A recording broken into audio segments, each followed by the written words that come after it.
Hello everyone, welcome to my channel. I'm finally back with a new video. It's been like 6 months since my last upload. Oh my god, my life has just been so busy, but I'm back with an album review for my old group Blackpink, who are finally having a comeback.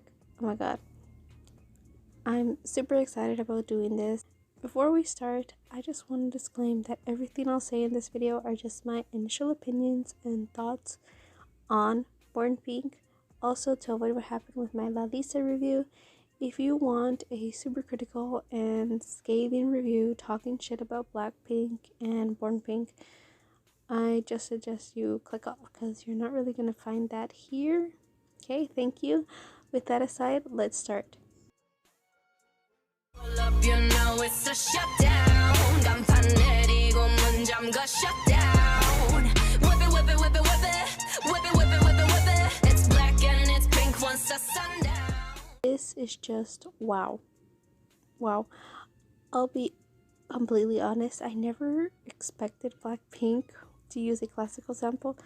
Okay, to be real, I never expected any YG group to use a classical sample. But this was just absolute perfection for me. The sample mixed with that trap hip-hop instrumental made for a super menacing, even intimidating atmosphere that feels kind of like they're warning you. Track goes back to basics with its minimalist approach, but it just works so well. This song is really carried with the girls' confidence, attitude, and power in their deliveries, which really screams Blackpink.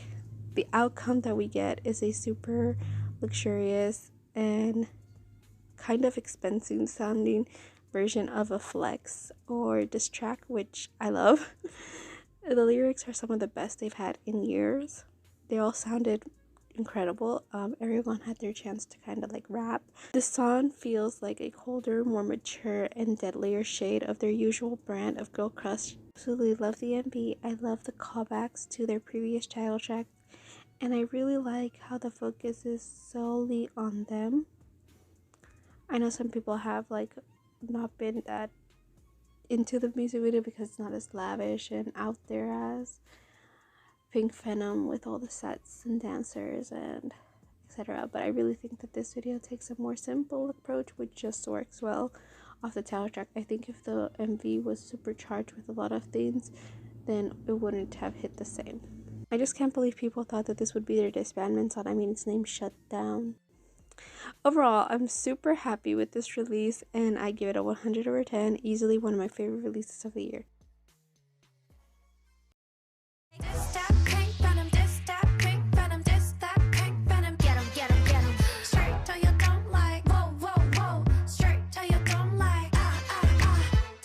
So I actually wanted to come back with a Pink Venom review, but I never really got around to it. So here's an unwanted mini review.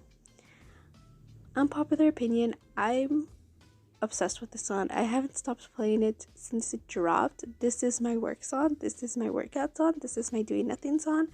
This is my everything song. You get the idea. I just love how it's very Blackpink, but still very different. The intro with the chants and the traditional Korean sound was so good. I just wish that we could have a full song with that soundscape. I would really like for a full like Korean inspired track with Blackpink. I think that they would really rock that sound. They've already used Korean elements in their MVs and their styling and in their sound, but I wish they could go full Mino Fiance and create like a super Korean track using Korean instruments. I think that would just be so cool. The more subdued nature of Pink Venom is what really makes it stand out, in my opinion. I am a huge fan of early 2000s music, and that chorus just gives me those vibes. Jennie and Lisa here sound phenomenal. Usually in Blackpink songs, the pre-chorus and the bridge are my favorite parts, but here I actually think the verses and the actual chorus are way stronger. At first listen, the transition through each section was a bit jarring, but with each listen, the song gets better and better. This song is a great intro to the album. I'm the type of girl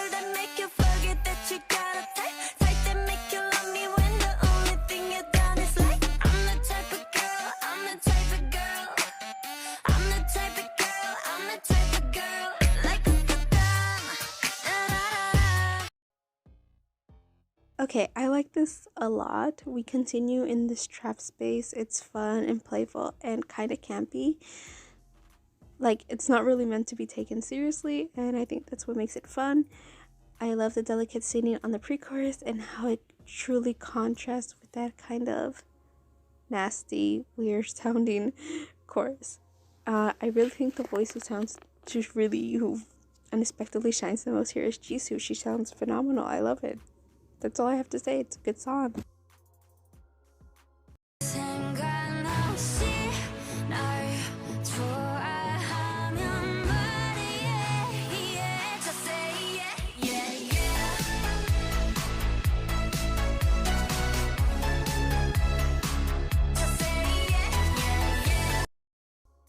I'm a sucker for retro.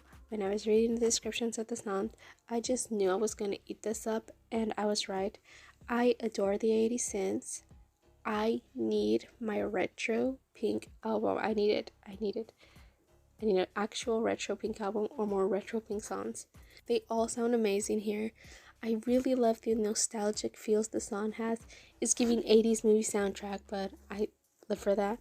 My biggest complaint is that why isn't there a singing chorus? That just would have elevated the song for me. But no, we get like this empty instrumental chorus that while the instrumental is fine, it could have had a beautiful singing chorus done by Jisoo and Rose, and that just would have made this song a 10. Right now it's like an 8, like a 7 or an 8, but with that chorus it would have been a 10. Now, but I'll take it. I'll take my retro pink comes. Easily one of my favorites off the album so far.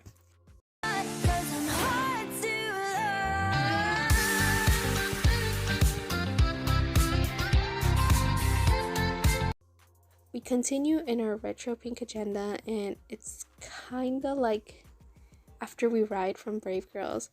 I was surprised it's a Rose solo song, but I'm not mad. Absolutely not. Only solo stands would have a mental breakdown over that. Rose's voice truly shines here. It's full of her bright and unique tone. I just want a 12-track Rose solo album with songs written by her. I really like the perspective of the song and the lyrics. I feel like I like how it's flipped. We usually get the heartbroken side, but today we're getting the heartbreaker. It's giving how to be a heartbreaker. It's giving I messed up and I don't want to get hurt. However, the instrumental does feel a bit dated at times.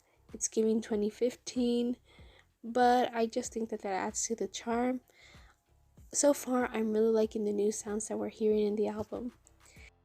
Tonight I'll be the happiest girl in the world. You'll see like it never happened. I can't stop the tears if I want to. I can't stop the tears if I want to. The super pretty obligatory ballad. Now, I'm not huge on ballads, but I freaking love how beautiful and powerful all of their vocals sound here. Jisoo owns this song. Their voices sound so full and emotional. I love the dramatic and cinematic feels it has. This song is giving angst fan-made video vibes. Like, I can already see K-drama edits. Heck, I need a Bridgerton edit of this. I already saw a Snowdrop one and it was so good. The song is so bare, so stripped down and emotional from the start, and I just love how it builds up all the way to the last third of the song. Personally, this is claimed up to be one of my top fave slow songs from the girls. I say fuck it when I feel it, 'cause no one's keeping tally. I do what I want with who I like. Tally is a song that exists on the Born Pink album. It's okay, it's not really my vibe. It kind of gives off filler vibes. I think the meaning is cute, but it just doesn't really do much for me personally. It's giving Baby Rexa. My issue with the song is that it doesn't really go anywhere, and it's very repetitive. Thus, it doesn't really catch my attention or make me want to hear it again. So in this case, I'm actually happy that the song is so short. It's truly one of the lower points of the album for me.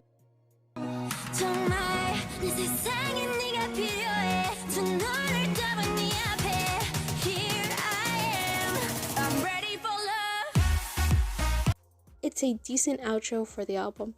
My gripe with this, my real gripe with Ready for Love is that it's not even a bad song. It was just released way too past its time. Had this song been released in 2018 or 2019, it would have been an amazing track because it has a lot of good elements like the pre-chorus and the bridge, but it just feels so dated in comparison to today's music and current soundscape. They should have revamped the song before releasing it. Regardless, I think it's an okay song. As a whole, I think Born Pink is a good sophomore album that plays with a lot of new sonic ideas for Blackpink. It feels less in your face as the album, but personally I still really enjoy both of them. In Born Pink we get a bit more of experimentation.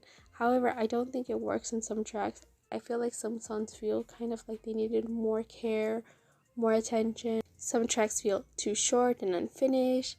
Some lack a true proper chorus. Some of them are very repetitive. My biggest complaint is more on YG and their lack of any real strategy or care.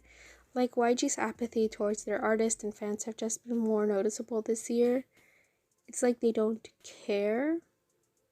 This year, almost all their groups have had comebacks, but it doesn't really feel like it did. There's been problems with promotion, timing, etc. Last year, YG could have dropped an unpromoted single album for their anniversary, and so this hiatus wouldn't have felt so long. They could have added more songs to Born Pink, but they won't do that either. Now, I'm just hoping that they'll either wake up or have mercy and release a deluxe version with at least 2 extra songs, or drop collabs, but I know that they won't do any of that, so I'll just enjoy the heck out of this album. Born Pink isn't perfect. It has its lows and its highs. Regardless, I still find it very enjoyable and with a lot of replay value. Personally, I really liked it, and it's definitely one of my favorite releases of the year. And here's my final ranking of the songs. And those were my genuine thoughts on Born Pink. Please leave your opinions in the comment section down below, including your favorite song off the album and your ranking. Thank you so much for watching. Please leave a like and a comment. It would really mean a lot to me. And if you enjoyed my video, please subscribe. I'm going to try to be more active and release more videos. So please help me out with that. Have a wonderful day and bye.